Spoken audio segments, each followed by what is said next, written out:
ഗുരുനാഥ സദാനന്ദ സർവഭൂതദയാപര രക്ഷ രക്ഷ മഹാബാഹോ ശാസ്ത്രേ തുഭ്യം നമോ നമ.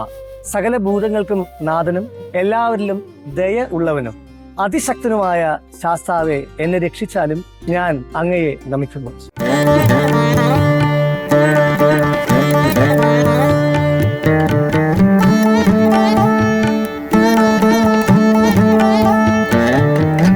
ധർമ്മശാസ്താവിന് 2 വ്യാഖ്യാനങ്ങളുണ്ട്.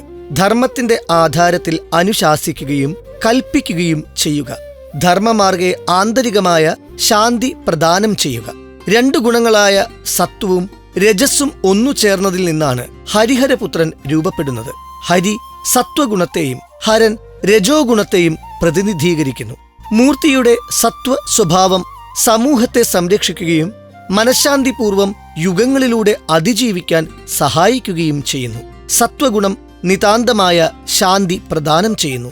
മൂർത്തിയിലെ രജോ ഗുണം ബാഹ്യമായ ആക്രമണങ്ങളിൽ നിന്നും പരിരക്ഷ നൽകുന്നു. അതുകൊണ്ടാണ് പരശുരാമൻ കേരളത്തിന്റെ സുരക്ഷയ്ക്കായി 18 ശാസ്താക്ഷേത്രങ്ങൾ പ്രതിഷ്ഠിച്ചത്.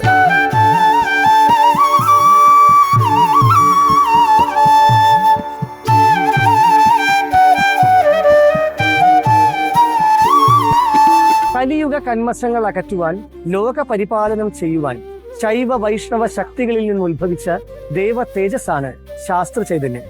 ശാസ്ത്ര ചൈതന്യത്തിൽ ലയിച്ച അയ്യപ്പമൂർത്തിയെ ആരാധിക്കുന്നവർക്ക് ജീവിത ശ്രേഷ്ഠത കൈവരുന്നു.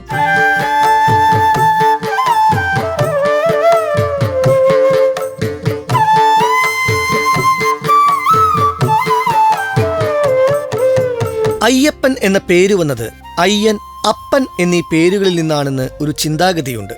ബ്രഹ്മ, വിഷ്ണു, മഹേശ്വരൻ, സുബ്രഹ്മണ്യൻ, ഗണപതി എന്നീ 5 ശക്തികൾ ചേർന്നതാണ് അയ്യപ്പൻ എന്നൊരു വീക്ഷണവും ഉണ്ട്.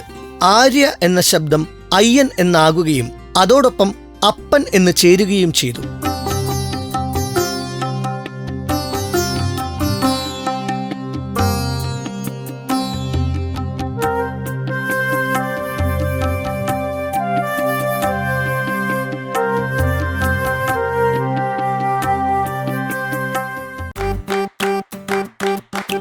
Presented by Chai Kari, Kazhakkottam, near Infosys, Thiruvananthapuram.